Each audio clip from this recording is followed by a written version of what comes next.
ಗಾಮೋದದಿಂದ ನತನಪ್ಪೆ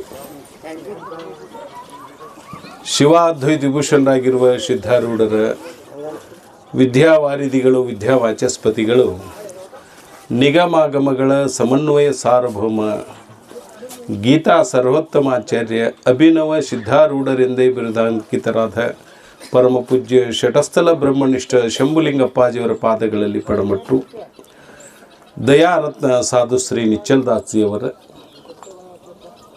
ಬ್ರಹ್ಮನಿಷ್ಠ ಪಂಡಿತ್ ಪಿತಾಂಜಿಯವರ ಪಾದಗಳಲ್ಲಿ ಹತಮಸ್ತಕನಾಗಿ ಆಗಮದ ವಾಕ್ಯವನ್ನು ನಿಗಮಕ್ಕೆ ಬೆಸೆಯುವ ಭಗವೀರ ಶೈವ ಮಿಗಿಲಾದ ಸಿದ್ಧಾಂತ ಧಾಗು ಮಾಡಿದ ಶ್ರೀಮನ್ ನಿಜಗುಣ ಶಿವಿಗಳ ಪಾದಗಳಲ್ಲಿ ಶತಕೋಟಿ ಶರಭಾಗಿ ಹಾಗೂ ಇದುವರೆಗೆ ತಮ್ಮೆಲ್ಲರಿಗೆ ಉಪದೇಶವನ್ನು ಮಾಡಿರ್ತಕ್ಕಂಥ ವಯೋವೃದ್ಧರು ಜ್ಞಾನವೃದ್ಧರಾಗಿರ್ತಕ್ಕಂಥ ನಮ್ಮೆಲ್ಲರಿಗೆ ಮಾರ್ಗದರ್ಶಕರಾದ ಶಿರೋಳದಿಂದ ಆಗಮಿಸಿರ್ತಕ್ಕಂಥ ಸೋಮಲಿಂಗಯ್ಯ ಮಹಾಸ್ವಾಮೀಜಿಯವರಲ್ಲಿ ಹಾಗೂ ಬಸರಿಗಿಂದ ಆಗಮಿಸಿರ್ತಕ್ಕಂಥ ಬಸಯ್ಯ ಮಹಾಸ್ವಾಮೀಜಿಯವರಲ್ಲಿ ಆತ್ಮೀಯರಾಗಿರ್ತಕ್ಕಂಥ ನಮ್ಮ ಸಿಂಧೂರು ಶರಣರಲ್ಲಿ ಹಾಗೂ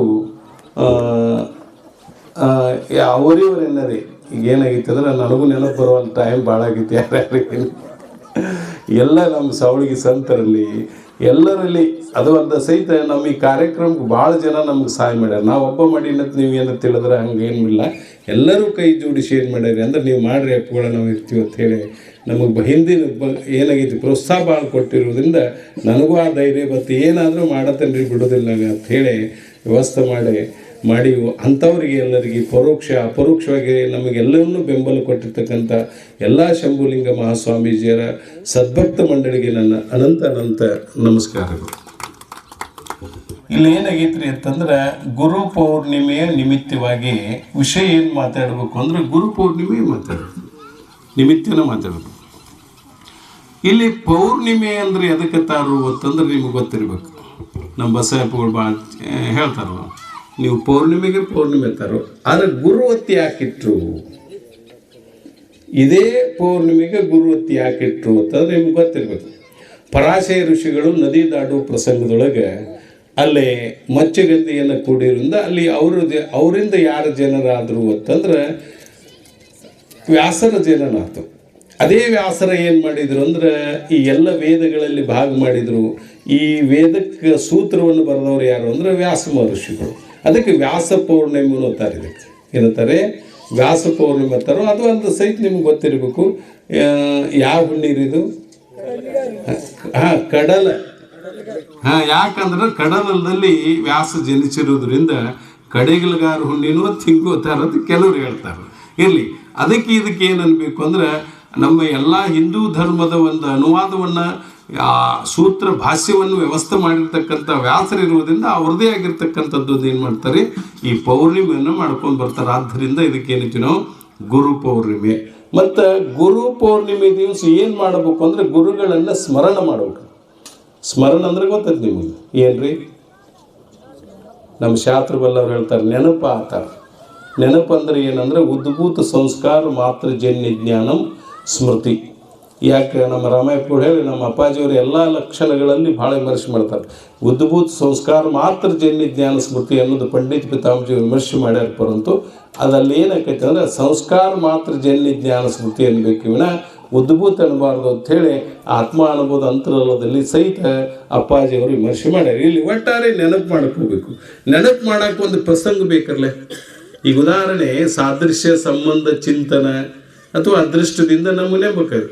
ಯಾರೋ ಒಬ್ಬರು ಸನ್ಯಾಸಿ ನೋಡೋಣ ಮತ್ತೊಬ್ಬರು ಸನ್ಯಾಸಿ ನೆನಪಕ್ಕೈತಿ, ಅಥವಾ ಯಾರೋ ಒಬ್ಬರು ಮಗನ ನೋಡೋಣ ತಂದೆ ನೆನಪಕ್ಕೈತಿ. ಹೀಗೆ ಅಥವಾ ಅದನ್ನೇನು ಸಾದೃಶ್ಯದಿಂದ ಏನಾಕೈತಿ, ಇನ್ನೊಂದು ನಾವು ಅಂಥದ್ದು ನೋಡಿದವನು ಇನ್ನೊಂದು ನೆನಪಕ್ಕೈತಿ. ನಾ ಆಗಲೆಲ್ಲ ಹೇಳ್ತಾರೆ, ನಿಮ್ಗೆ ಗೊತ್ತಿರಬೇಕು. ಒಂದು ದೃಷ್ಟಾಂತ ಹೇಳ್ತೀನಿ. ಅದು ಅತ್ತಿ ಏನೋ ಮಾಡಿದ್ಲತ್ತ, ಹಳೆಯ ಅತ್ತಿ ಮನೆಗೆ ಹೋದ ಕೂಡಲೇ ಅತ್ತಿ ಮಾಡಿದ್ದವ್ ಭಾಳ ಸಿಹಿ ಹೆಚ್ಚಿತ್ತು. ಬಂದು ಮನ್ಯಾಗ ಹೆಂಡತಿ ಕಡೆ ಮಾಡಿಸ್ಕೊಂಡು ತಿನ್ಬೇಕಾದ ಅವ್ನು ಒಟ್ಟ ಮರು ಆಗ್ತದೆ. ಹೇಳಕ್ಕೆ ಬರಲಿಲ್ಲ ಅಂದ್ರೆ ನಿಮ್ಮವು ಮಾಡಿದ್ದು ಮಾಡಂದ ಹೇಳಕ್ಕೆ ಬರಲಿಲ್ಲ. ಗ್ಯಾಡಿಗೆ ಒಂದು ಕೊಡಾನ ಅದು ಗುಮ್ಮಟಿ ಐತ್ರಿ. ಗುಮ್ಮಟಿ ಹೇಳೋಣ ಆ ಮಗ್ಗಲ ಮನೆ ಮುದಿಗೆ ಬಂದದ್ಲು. ಯಾಕೋ ಯಪ್ಪ ಹಿಂಗ್ಯಾಕೆ ಬರ್ದಿ, ಕಡುಬು ಉಬ್ಬಿದಂಗೆ ಉಬ್ಬಿದ್ಲೆ ಅಂದ. ಹೌದು ನೋಡಿ, ಅದಕ್ಕೆ ಕಡುಬು ಅಂದ. ಇರಲಿ, ಹೇಳೋದು ಉದ್ದೇಶ ಇಟ್ಟ ಸಾದೃಶ್ಯದಿಂದ ನಮಗೇನಾಕೈತಿ, ಸ್ಮರಣ ಆಕೈತಿ. ಅದು ಒಂದು ಸಹಿತ ಗುರುಗಳನ್ನು ಸ್ಮರಣ ಮಾಡುವ ನಿಮಿತ್ತವಾಗಿಯೇ ಇದು ಗುರು ಪೌರ್ಣಿಮೆ ಅಂತ ಹೇಳಿ ಏನು ಮಾಡ್ತಾರೆ, ನಿರೂಪಣೆ ಮಾಡ್ತಾರೆ. ಯಾಕೆ ಗುರುಗಳನ್ನು ಯಾರನ್ನ ಸ್ಮರಣೆ ಮಾಡಬೇಕು, ಯಾರನ್ನು ನಾವು ಮಾಡಬಾರ್ದು ಅಂದರೆ ಯಾರ ಮೂರ್ಖರದಾರೋ ಅವ್ರ ಸ್ಮರಣೆ ಮಾಡಬಾರ್ದು, ಯಾರ ನಮ್ಮದು ಉಪಕಾರ ಮಾಡ್ಯಾರೋ ಅವ್ರ ಸ್ಮರಣೆ ನಾವು ಏನು ಮಾಡ್ಬೇಕ್ರಿ, ಕೃತಜ್ಞತಾ ಭಾವ ಇರಬೇಕು ಅವ್ರ ಮೇಲೆ ಐತಿ. ಗುರುವಿನಿಂದ ಎಂಥ ಉಪಕಾರ ಆಗೈತ್ರಿ ಅಂದ್ರೆ ಬಂಧುಗಳನ್ನವರು ಬಂದುಂಡು ಹೋಗುವರು. ಇವ್ರು ಏನದಾರ ಅಂದ್ರೆ ಗುರುವಿನ ಬಿಟ್ಟವ್ರು ಎಲ್ಲರೂ ನಮಗೆ ವೈರಿಗಳತ್ತಂದ್ರೆ ಏನು ಅಡ್ಡಿ ಇಲ್ಲ. ಅವ್ರು ನಿಮ್ಮ ಲಾಭ ಇದ್ರೆ ಅಟ್ಟ ಬೆನ್ನು ಹತ್ತವ್ರು ಅವರೆಲ್ಲರೂ. ಗುರುಗಳ ಹಂಗಿಲ್ಲ, ನಿರಾಸೆ ಭಾವದಿಂದ ಇವನು ಇರ್ತಕ್ಕಂಥ ಬೌದ್ಧಿಕವನ್ನು ನಾಶ ಮಾಡ್ತಕ್ಕಂಥ ಸಾಮರ್ಥ್ಯಗಳ ಗುರು ಮಾತ್ರ ನಮಗೆ ನಿಜವಾದ ಬಂಧುಗಳೇ ವಿನಃ ಅಣ್ಣಿ ಬಂಧುಗಳು ಯಾರು ಗುರುವಿನಂಥ ಬಂಧುಗಳಲ್ಲ. ಅಂಥ ಉಪಕಾರ ಯಾರೂ ಮಾಡಿಲ್ಲ. ಅದಕ್ಕೆ ಗುರು ಸ್ಮರಣೆಯನ್ನು ನಾವು ಏನು ಮಾಡ್ಬೇಕ್ರಿ, ಮಾಡಬೇಕು ಅನ್ನೋ ನಿಮಿತ್ತವಾಗಿ ಗುರು ಪೌರ್ಣಿಮೆಯನ್ನು ಮಾಡ್ತಾರೆ.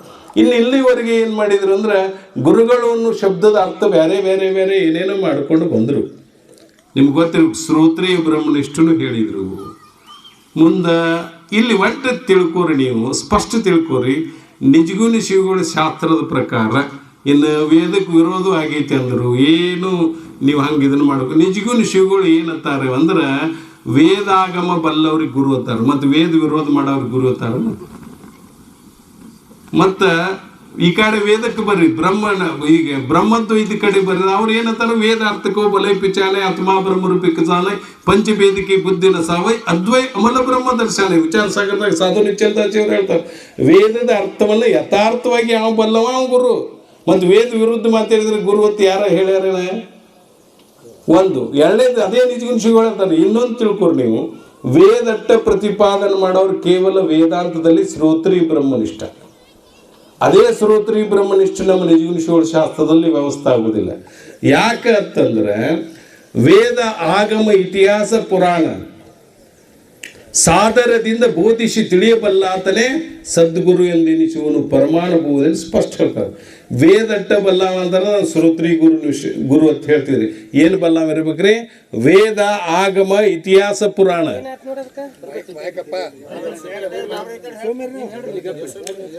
ವೇದ ಆಗಮ ಇತಿಹಾಸ ಪುರಾಣ ಇವೆಲ್ಲವನ್ನು ಬಲ್ಲಾವ ಇರಬೇಕು. ಅವಂಗೇನು ಅನ್ಬೇಕ್ರಿ? ನಾವು ಶತಸ್ಥಲ ಬ್ರಹ್ಮನಿಷ್ಠತೀವಿ, ದೇಶಗುತ್ತಮ ನಿರಾಭಾರಿ ಗುರುಗಳಂತ ಹೇಳ್ತೀವಿ. ನೋಡ್ಬೋದು ನೀವು ಏನಾಗೈತಿ ಅಂದ್ರೆ ನೀವು ಭಗವದ್ಗೀತೆ ಹೆಸರು ಎಲ್ಲಿ ನಮ್ಮ ಶ್ರೀಮನ್ ನಿಜಗುಣ ಶಿವಗಳು ಉಲ್ಲೇಖ ಮಾಡಿಲ್ಲ. ಯಾಕೆ ಮಾಡಿಲ್ಲ ಅಂದ್ರೆ ಸಿದ್ಧಾಂತದ ಗ್ರಂಥಗಳೇ ಬೇರೆ, ವೇದಾಂತದ ಗ್ರಂಥಗಳೇ ಬೇರೆ. ಭಗವದ್ಗೀತೆ ಯಾವುದು? ವೇದಾಂತದ ಸ್ಮೃತಿ ಗ್ರಂಥ. ಸಿದ್ಧಾಂತದ ಗ್ರಂಥ ಯಾವುದು? ಸ್ಮೃತಿ ಗ್ರಂಥಗಳ್ಯಾವು? ಸೂತಗೀತೆ, ವಿದ್ಯಾನಾಥ ಗೀತೆ, ಗುರುಗೀತೆ, ಯೋಗ ಸಾರ ಸಮುಚ್ಚಯ ಅನುಭವ ಸಾರದಾಗ ಅವರೇ ಹೇಳ್ತಾರೆ. ಸಕಲ ವೇದಾಂತ ಸಾರವನ್ನು ಪ್ರಕರಣದೋಳು ಸಾಧಕರಿಗೆ ಒಳ್ಳೆಯದೊಲಿಯುವಂತ ವೇದಾಂತ ಸಾರ ಹೇಳ್ತಾನಂದರು. ಆ ಸ್ಮೃತಿ ಗ್ರಂಥಗಳ ಉದಾಹರಣೆ ಕೊಡ್ತಾರೆ. ನಾವು ಎಲ್ಲಿ ತಿಳ್ಕೊಳ್ಳೋದ್ರಾಗ ಹೆಚ್ಚು ಕಡಿಮೆ ಮಾಡಿವಿ ಅಂದ್ರೆ ವೇದಾಂತ ಯಾವುದು ಸಿದ್ಧಾಂತ ಯಾವುದು ಅಂತ ಸರಿಯಾಗಿ ತಿಳಿದೇ ಇರುವುದರಿಂದ ನಾವೇನು ಮಾಡಾಕತ್ತೀವಿ, ಅದರಂತ ಇದಕ್ಕೆ ನಮ್ಮ ಅಪ್ಪಗಳು ನಾವು ಯಾಕ್ರಿಪ್ಪ ಇಟ್ಟು ನಿಷ್ಠೂರಾಗಿ ಮಾತಾಡ್ತೀರಿ. ನಾವು ಒಬ್ಬರು ಸಾಧುರ ಕಡೆ ಹೋಗಿದ್ವಿ. ನಾ ಇಲ್ಲಿ ಬಂದಾಗ ಅಪ್ಪಗಳು ಸೈಕಲ್ ಮೋಟ್ರ್ ಮೇಲೆ ತೊಗೊಂಡು ಅಡ್ಡಾಡ್ತೀನಿ. ಎಲ್ಲಿ ಹೋಗೋದ್ರಿ ಪಣ ಹೋಗೋರು. ಒಬ್ರು ಸಾಧುರ ಮುಂದೆ ಟೇಬಲ್ ಗುದ್ದಿ ಮಾತಾಡ್ಕೊಂಡು ಭಾಳ ಬೆರೆಸಿ ಮಾತಾಡಕತ್ತಿದ್ರು. ಅಪ್ಪಗಳು ಹಿಂದೆ ಕೂತಿದ್ರು. ಏನ್ರಿಪ್ಪ ನೀವು ಮಾತಾಡೋದಕ್ಕೆ ನನಗೆ ಅಂಜಿಗೆ ಬಂದಿತ್ತಾನೆ, ಗೌಡ್ರ ಅಂಜೋಗಿಲ್ಲ ಅಂದರು. ಯಾಕ್ರಿಪ್ಪ ಇದ್ದಕ್ಕಿದ್ದಂಗೆ ಹೇಳಕ್ಕೆ ಯಾಕೆ ಅನ್ಸ್ಬೇಕ್ರಿ? ಖರೆ ನನ್ನ ಉದ್ದೇಶ ಏನಂದ್ರೆ ಇದ್ದಕ್ಕಿದ್ದಂಗೆ ಶಿಷ್ಯರಿಗೆ ತಿಳಿಸೋದ ನನ್ನ ಉದ್ದೇಶವಿನ ಇರೋದೊಂದು ತಿಳಿಸೋದೊಂದು ನನ್ನ ಮನಸ್ಸು ಒಪ್ಪುವುದಲ್ಲ. ನಮ್ಮ ಅಪ್ಪಗಳು ನಿಷ್ಠುರವಾಗಿ ಹೇಳ್ತಿದ್ರು.